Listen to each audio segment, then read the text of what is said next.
तो अब हम करने वाले हैं इलस्ट्रेशन नंबर 51। तो एक्स वाई एल लिमिटेड का जो खाता है कैश फ्लो स्टेटमेंट हमने बनाना है। तो पहले इन्फॉर्मेशन दी गई है, लेकिन ये सारा क्वेश्चन पढ़ने से पहले हम एडिशनल इन्फॉर्मेशन पढ़ लेते हैं। पोस्ट डिविडेंड बताया हुआ है, डेप्रिसिएशन दो चीज़ों पे, प्लांट और लैंड एंड बिल्डिंग पे बताया गया है। इंटरिम डिविडेंड 20,000 का है। तो इंटरिम डिविडेंड करंट ईयर का हम क्या करते हैं, दो इफेक्ट होते हैं इसके। एक तो ये ऐड होगा कहाँ पर, प्रॉफिट बिफोर टैक्स निकालते हुए, और दूसरा इंटरिम डिविडेंड की पेमेंट दिखाएंगे कहाँ पर, फाइनेंसिंग एक्टिविटी में। क्लियर। नेक्स्ट, इनकम टैक्स 35,000 हमने पे किया, तो इसको इनकम टैक्स अकाउंट, जब हम provision for income tax account बनाएंगे तो जहाँ पर मैं लिख देता हूँ to bank 35,000। Opening closing balance दिया होगा क्वेश्चन में, वो लिख लेंगे, और ट्रांसफ़र इस साल कितना किया वो हमारा फाइंड आउट हो जाएगा। वो जैसे जैसे आगे आएगा हम लिखते जाएंगे। उसके बाद है रेंट रिसीव किया 10,000 रुपये। रेंट जो रिसीव है वो एक इन्वेस्टमेंट इनकम है, तो इन्वेस्टमेंट में हम क्या करने वाले हैं, ऐड कर देंगे इस चीज़ को। क्लियर। ऊपर तो सिर्फ डेप्रिसिएशन है और प्रपोज डिविडेंड का देख लेते हैं क्वेश्चन पहले। प्रपोज डिविडेंड का पॉइंट भी साथ के साथ निपटा ही देते हैं।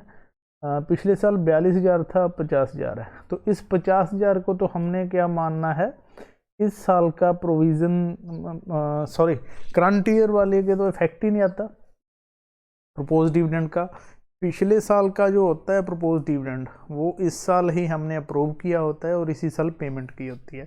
तो इसके भी दो इफेक्ट होंगे। पहला क्या होगा, पहला तो होगा ऐड हो जाएगा कहाँ पर, प्रॉफिट बिफोर टैक्स निकालते हुए, और दूसरा इफेक्ट उसकी पेमेंट दिखाएंगे। पेमेंट कहाँ, फाइनेंसिंग एक्टिविटी के अंदर। क्लियर। सिर्फ डेप्रिसिएशन बचा है एडिशनल इन्फॉर्मेशन में। वापिस क्वेश्चन पे चलते हैं, शुरू से पढ़ेंगे क्वेश्चन को। शेयर कैपिटल 4.5 लाख से 5 लाख हो गया है, तो कहने का मतलब क्या है, इंक्रीज हुई है, तो ये इशू है। और इशू ऑफ शेयर कैपिटल कौन सी एक्टिविटी है, फाइनेंसिंग एक्टिविटी में ऐड हो जाए।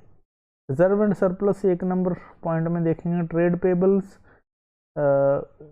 पेबल्स करंट लाइबिलिटी है, इंक्रीज हो रहे हैं, तो डेफिनेटली ये ऐड होने वाले हैं वर्किंग कैपिटल सेक्शन में। शॉर्ट टर्म प्रोविजन, किस चीज़ का प्रोविजन, फॉर टैक्सेशन। तो ये 40,000 ओपनिंग था, 50,000 क्लोजिंग बैलेंस है, तो इसको हम प्रोविजन फॉर टैक्सेशन अकाउंट में लिख देते हैं। ओपनिंग बैलेंस है 40,000 एंड क्लोजिंग है 50,000। साल के दौरान पे किया 35,000, टोटल आया 85। तो बैलेंस फिगर से हमें पता चल गया कि इस साल कितना ट्रांसफ़र किया। इस साल हमने ट्रांसफ़र किया है 85 में से 40 गया, तो 45,000 करंट ईयर की ट्रांसफ़र है। इस पेमेंट को 45,000 को हम क्या करने वाले हैं, ऐड करेंगे कहाँ पर, इसको ऐड करेंगे हम प्रॉफिट बिफोर टैक्स सेक्शन में। और ये जो पेमेंट है, पेमेंट को हम लेस करेंगे कहाँ पर, ऑपरेटिंग एक्टिविटी के बिल्कुल लास्ट पॉइंट में। क्लियर, बिल्कुल लास्ट में पेमेंट दिखा देंगे पेमेंट की। वापस चलते हैं क्वेश्चन पर ही। तो अब ये क्वेश्चन हम ना तेज़ी से करेंगे, ठीक, क्योंकि हम ऑलरेडी बहुत डिटेल में सारे क्वेश्चन कर चुके हैं। तो अब मेरा ख्याल हमें कोई ज़रूरत नहीं है कि बहुत ज़्यादा टाइम लगाएं किसी क्वेश्चन पर। टेंजिबल एसेट 2 नंबर डिटेल है, इंटेंजिबल की 3 नंबर डिटेल है, वहीं पे देखेंगे। इन्वेंट्री करंट एसेट होती है, इंक्रीज हुई है तो माइनस कर देंगे वर्किंग कैपिटल वाले सेक्शन में। ट्रेड रिसीवेबल करंट एसेट है, ये भी इंक्रीज हुआ है, तो इंक्रीज होने के कारण माइनस कर देंगे वर्किंग कैपिटल वाले सेक्शन में, दोनों को। क्लियर। उसके बाद कैश एंड कैश इक्विवेलेंट, ये ओपनिंग बैलेंस है, क्लोजिंग बैलेंस के बराबर आएगा जब जुड़ जाएगा ये करंट ईयर की चेंज इन कैश फ्लो में। तो उसके बाद नोट्स हैं। जनरल रिजर्व 40 से 70,000 हो गया है, तो कहने का मतलब 30,000 रुपया ट्रांसफ़र किया होगा इस साल। जो ट्रांसफ़र किया तो इसको हम ऐड कर देंगे कहाँ पर, प्रॉफिट बिफोर टैक्स वाले सेक्शन में, वर्किंग नोट के अंदर। प्रॉफिट 30,000 से 48,000 हो गया, तो कहने का मतलब 18,000 रुपया है, ये प्रॉफिट ऑफ द ईयर है इस साल जो कमाया। इस 18,000 में ये 30,000 और बाकी चीज़ें जैसे प्रपोज डिविडेंड है, प्रीवियस ईयर का इंटरिम डिविडेंड है, करंट ईयर का, वो सारी चीज़ें जुड़ के क्या प्रॉफिट बिफोर टैक्स आ जाएगा, जहाँ से क्वेश्चन हमारा शुरू होगा।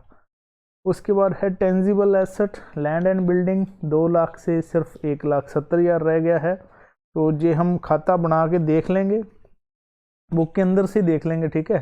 प्लांट है 80,000 से सिर्फ 2 लाख रह गया है, और गुडविल हमारी 1,15,000 से 90,000 रह गई है। तो इसका मतलब राइट ऑफ की है, गुडविल राइट ऑफ की है, तो वो ऐड हो जाएगी कहाँ पर, ऑपरेटिंग एक्टिविटी वाले सेक्शन में। ये 25,000 रुपये गुडविल ऐड हो जाएगी।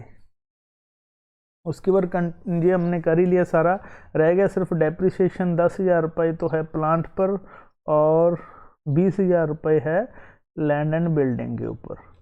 तो plant and land and building के ओपनिंग बैलेंस क्लोजिंग बैलेंस दिए हुए हैं, नीचे हम देख लेते हैं, अकाउंट बना होगा नेक्स्ट पेज पे जाके। तो उस अकाउंट में हमने ओपनिंग बैलेंस लिख दिया, क्लोजिंग बैलेंस लिख दिया, लैंड एंड बिल्डिंग का भी, प्लांट का भी, ठीक।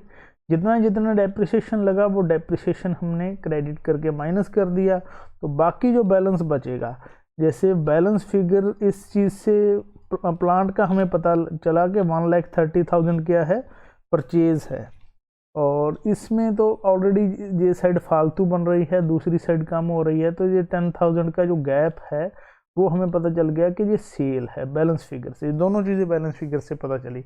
इनके इफेक्ट क्या होने वाले हैं, ये 20,000 रुपया और ये 10,000 रुपये जो दोनों डेप्रिसिएशन है, तो डेप्रिसिएशन को हम ऐड कर देंगे कहाँ पे, ऑपरेटिंग एक्टिविटी के अंदर, क्योंकि ये नॉन कैश खर्चा है, ठीक है। इसको भी ऐड करेंगे ऑपरेटिंग एक्टिविटी के अंदर। दूसरा है ये 130 को हम क्या करने वाले हैं, लेस कर देंगे कहाँ पर, इन्वेस्टमेंट एक्टिविटी में, और इस 10,000 को हम ऐड कर देंगे क्योंकि ये सेल है, पैसा आया है इन्वेस्टमेंट एक्टिविटी में। क्लियर। बाकी कोई चीज़ का इफेक्ट नहीं पड़ने वाला कैश फ्लो स्टेटमेंट पे इसका। और हम वापस चलते हैं स्टेटमेंट के ऊपर ही, वापस ले पेज पर।